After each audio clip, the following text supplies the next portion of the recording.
জয় শ্রীকৃষ্ণ, রাধে রাধে। নমস্কার।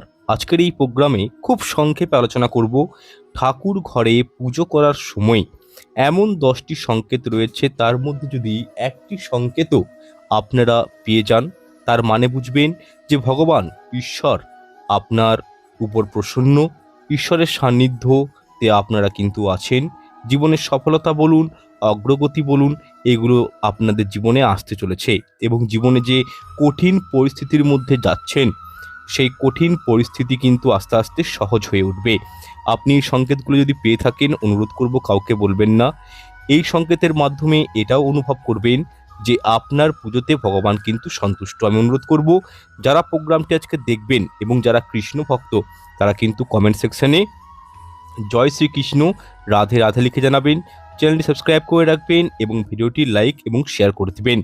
আচ্ছা, প্রথম সংকেতটি দেখুন, খুব মন দিয়ে শুনবেন।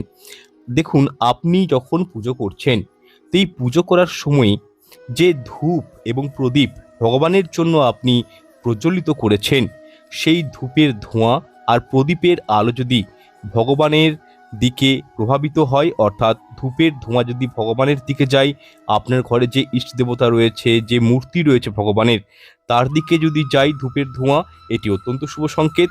এবং যে প্রদীপটি আপনি জ্বালিয়েছেন, সেই প্রদীপের মধ্যে যদি ভগবানের মূর্তির মুখোমুখি দিকে চলে যায়, তাহলে বুঝবেন ঈশ্বরের কৃপা কিন্তু আপনাদের গৃহে রয়েছে।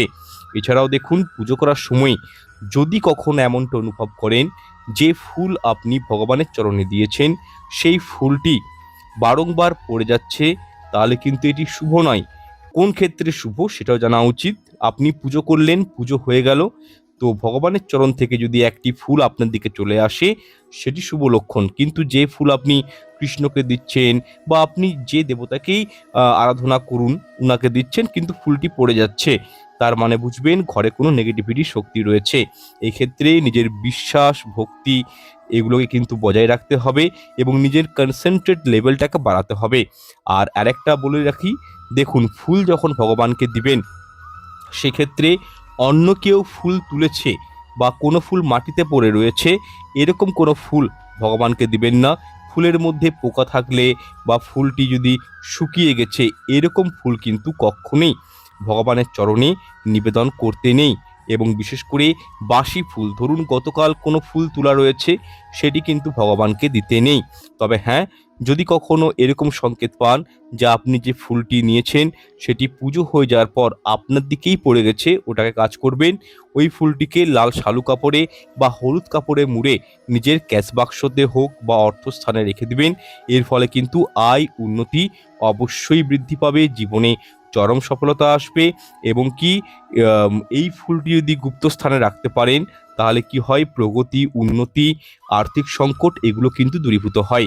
আচ্ছা, এরপর দ্বিতীয় সংকেতটি হলো, পুজো করার সময় যদি আপনাদের ঈশ্বরের দিকে তাকিয়ে বা ঈশ্বরের যে মূর্তি বা ফটো রয়েছে আপনাদের বাড়িতে, তো সেখানে তাকিয়ে যদি আপনার মনে অত্যন্ত আনন্দ লাগে বা চোখের জল চলে আসে, এর মানে বুঝবেন যে আপনি যেখানে বসে পুজো করছেন, সেখানে কোনো পজিটিভ এনার্জি কিন্তু রয়েছে।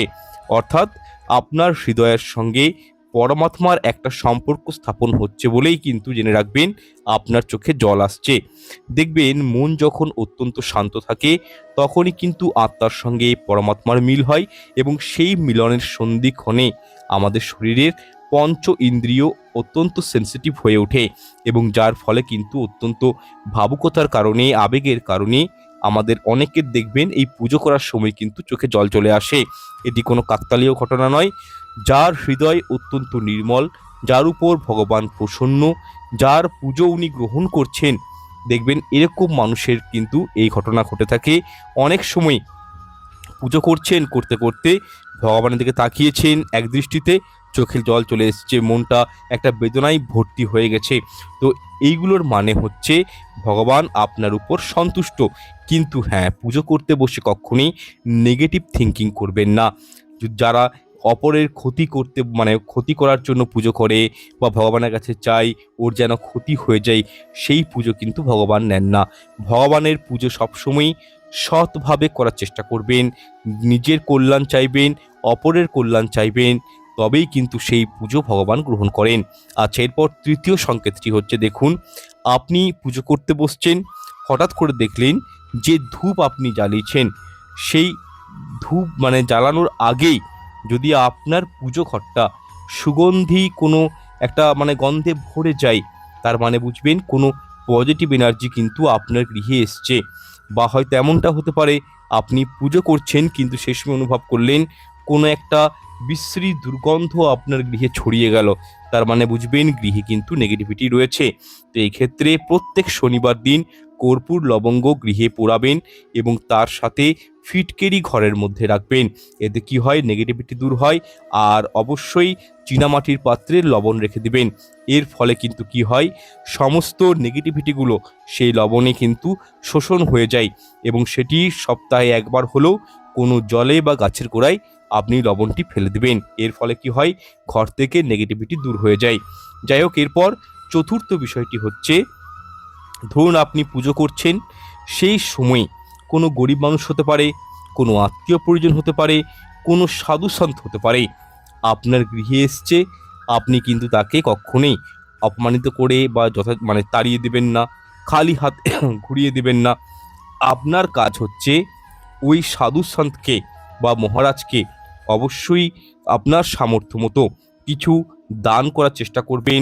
কিছু কারণ কথাতেই আছে, নরের মধ্যেই নারায়ণ। তাই আমি বলবো যে এগুলোকে কুসংস্কার বলে উড়িয়ে দেবেন না। যদি পুজো করতে বসে কেউ আসে, তাকে যথাযোগ্য সম্মান দিবেন। নরের মধ্যেই নারায়ণ, ভগবান কোন রূপে কোন বেশে আমাদের বাড়িতে আসে কেউ বলতে পারে না। তাই অবশ্যই কিন্তু বিষয়টি মাথায় রাখবেন। এগুলো কিন্তু প্রত্যেকটা একটা করে ঐশ্বরিক সংকেত। মানুষের জীবনে ভালো সময় আসার আগে ভগবান বিভিন্নভাবে আমাদেরকে কিন্তু আকার ইঙ্গিত করে বুঝিয়ে দেয়। আচ্ছা, এরপর পঞ্চম বিষয়টি হলো, দেখুন হিন্দু শাস্ত্রকে যদি মেনে চলেন তাহলে কি বলা হয়, অতিথি দেবো ভব। সুতরাং অতিথি অতিথি অতিথি মানে যার কোনো আসার তিথি নেই। তো বলা হয় কি, অতিথি দেবো ভব, দেবতার সমতুল্য হচ্ছে অতিথি। তাই পুজো করার সময় যদি কোনো কেউ ভিক্ষা চাইতে আসে, অবশ্যই তাকে দান করবেন। কোনো যদি বাচ্চা মেয়ে আপনার গৃহে আসে, অবশ্যই তাকে কিন্তু কিছু খাওয়াবেন। যদি কোনো পশু পাখি আপনার গৃহে আসে, তাকে তাড়িয়ে দেবেন না, বরং তাকে কিছু ঘর থেকে খাবার খাওয়াবেন। যাই হোক, ষষ্ঠ সংকেতটি হচ্ছে খুবই গুরুত্বপূর্ণ, মন দিয়ে শুনুন। দেখুন, আমরা যখন পুজো করি অনেক সময় নেগেটিভ থট, নোংরা জিনিসপত্র কিন্তু মাথার মধ্যে ভিড় হয় অনেকের। এবং এই আহ, নোংরা চিন্তাভাবনাগুলো যখন কারোর জীবনে আসে, তার কারণে কিন্তু অনেকেই অত্যন্ত কেঁদেও ফেলেন, কষ্ট পাই মনে মনে খুব। তো এই ক্ষেত্রে আমি বলবো, আপনারা ওম নমো ভগবতে নরসিংহায় নমঃ এই মন্ত্রটি চ্যান্টিং করবেন। যখনই মনে কোনো নেগেটিভ চিন্তা আসবে, আপনারা 11 বার, 21 বার, 108 বার ওম নমো ভগবতে নরসিংহায় নমঃ এই মন্ত্রটি জপ করবেন। এতে কিন্তু জীবনে অগ্রগতি, উন্নতি, সফলতা তো আসবেই, একটা নরসিংহদেবের প্রোটেকশন পাবেন। শুধু তাই নয়, মন থেকে সমস্ত ঠিক আছে নেগেটিভিটিগুলো দূর হয়ে যাবে, মনে চট করে কুবিচার আসবে না। ঠিক আছে, এই বিষয়টা কিন্তু আপনাদেরকে মাথায় রাখতে হবে। যাই হোক, সপ্তম বিষয়টি হলো, দেখুন এমনটা মনে করা হয় যে ভগবান সমগ্র বিশ্বের প্রতিটি কোনায় কোনায় উপস্থিত রয়েছেন। ঠিক আছে, যদি পুজোর সময় আপনি ঘন্টার আওয়াজ শুনে থাকেন, বা অনেকেই দেখবেন পুজো করার পর মন্ত্র জপ করেন এবং সেই মন্ত্র জপ করার সময় যদি আপনারা ঘন্টার আওয়াজ পান বা শঙ্খের ধ্বনি পান, তাহলে এটিকেও কিন্তু খুবই শুভ বলা হয়। এছাড়াও আপনারা পুজো করতে বসছেন এবং সেই সময় যদি ভগবানকে যে প্রসাদ নিবেদন করা হয়েছে, তো সেই প্রসাদে টিকটিকি এসে মুখ দিচ্ছে বা টিকটিকি সে প্রসাদটি খেয়ে নিচ্ছে, কালো পিঁপড়ে প্রসাদে লেগেছে, তার মানে ভগবান ওই রূপে এসে কিন্তু আপনার দেয়া ভোগটি গ্রহণ করেছেন। শুধু তাই নয়, সন্ধ্যার সময় যদি কখনো দেখেন তুলসী গাছে সন্ধ্যা দিতে গিয়ে যে টিকটিকি বা পিঁপড়ে প্রচুর পরিমাণে তুলসী গাছের পাশে রয়েছে, তার মানে এটি নিশ্চিত যে তুলসী মাতার আশীর্বাদ আপনাদের উপর রয়েছে, গৃহের মধ্যে পজিটিভিটি রয়েছে। যাই হোক, এই যে সংকেতগুলো আপনাদেরকে আমি বললাম, এই সংকেতগুলোকে কিন্তু মানে অবহেলা করবেন না। আগাম ভবিষ্যৎ আপনাদের জন্য অনেক উপহার নিয়ে আসছে, মানে ভালো ভালো অপরচুনিটি নিয়ে আসছে, তারই কিন্তু এগুলো ইঙ্গিত।